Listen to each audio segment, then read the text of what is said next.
Elkargunaren aurkezpen handia!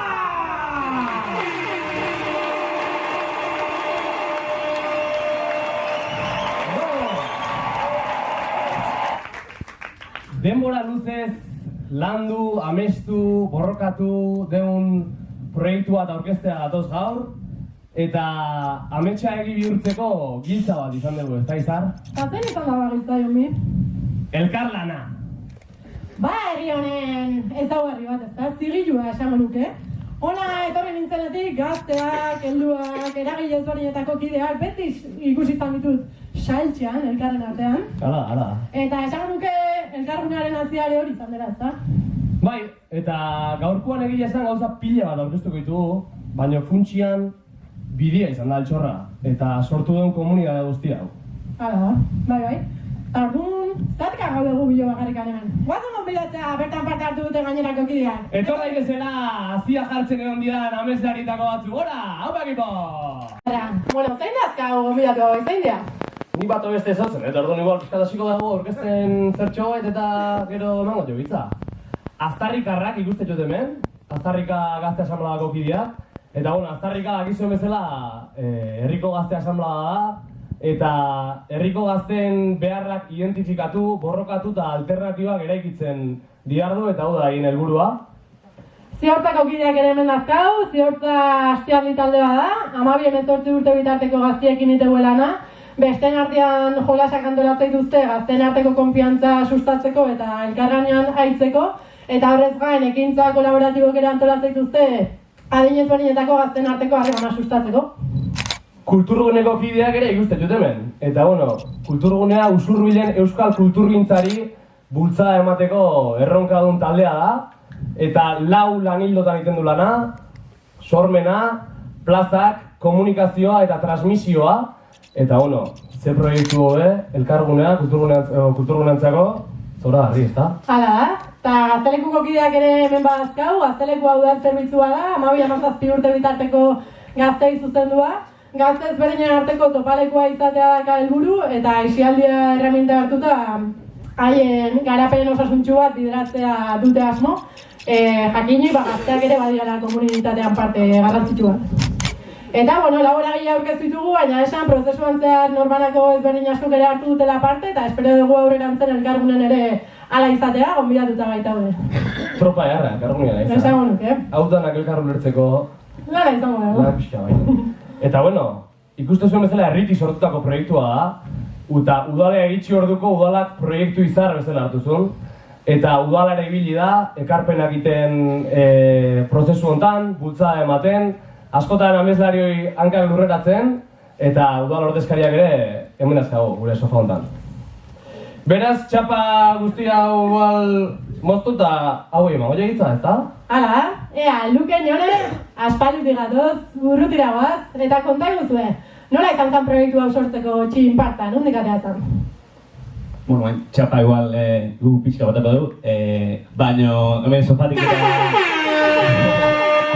eta hasi berrian ekarri dugu euskarri txo bat, hemen topaketetan erabili ginuna, hemen atzian da gau, teako dut, horrekin errezo esplikatu. Bueno, hemen oain zeriko duguna da, aurreko ikasturtian genuen denbora lerrua, parte arte prozesuan, elkargunean parte arte prozesuan, saio bat genuen ordu arte eman gintu bide hori, paper honen gainean jarri. Denbora lerroa da, 2008-tik, 2008-lako udazken arte di joana, gabonetan topaketa batu genitun, orduan, gero eta bilokoain zehatuko gara, bixi, alik eta zikarren, baina, bueno, ikusgarri modu aliketa ikusgarrenean, azaltzen zen izatean pausoak ordean nio ekarri gaituzten. Bai, bueno, a ver, prozeso pixkataztea 2020an, pandemia kontestun, aztarrikatik galdetegi bat zabaldu zen, eta galdetegi hori berreunda luze pertsonak erantzun zuen. Eta pixkat ondorio nagusia bai izan zara, gaztien artean bazuela bai individualizazio bat, gaztiak elkartzeko espazio baten falta, gaztiak ezin antolatu, eta antolatzeko espazio baten beharra erantzun gozun klabia, ditzagun zela, gaztetxe bat sortzia.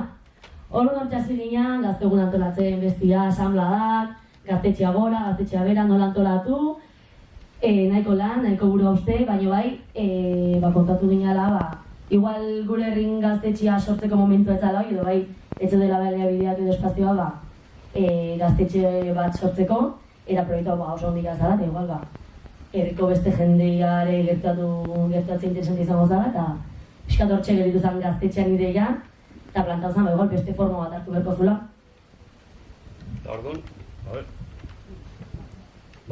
eta orduan, elkartopo egin guk kulturgunetik garai hortan 2008an sortze prozesu ginen, eta prozesu hortan herriko 20 bat sortzaile eta berrogei antolatzaile ingurugin bildu ginen, eta aletu genien Usurbilgo kulturan utxunean ingurun. Eta haiek esan ziguten, hainbat utxune antzematen zituztela, baina batzala kulturaz zutik gozatzeko toki bat Usurbilen.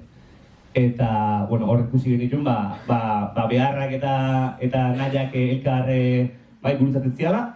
Eta hor salto ite deu, 2020-2023ko ikasturtea, ze, aztarrika, bai kulturgunean, eta hor, topo genuen baita ziortzara gaztelekoagin, laurok juntatu ginean, mai motore bat osatu genuen, eta hasi ginean bizkat elkarrekin hitz egiten, elkarren behar horiek mai gainean jartzen eta txosten bat egin.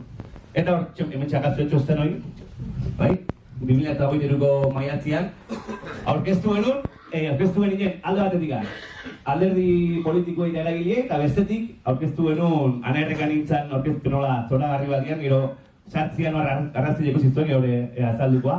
Eta hori izan zen bizkat el pistoletazo de salida. Eta horrekin udalak ere eutxizion, EH Bildu lehenengo eta gero udalian gaunez hartu zuen bere herri programan, eta aurrera emateko konpromiso hartu zuen. Eta hor forma hartzen hasi zen proiektu da gure ilusioa.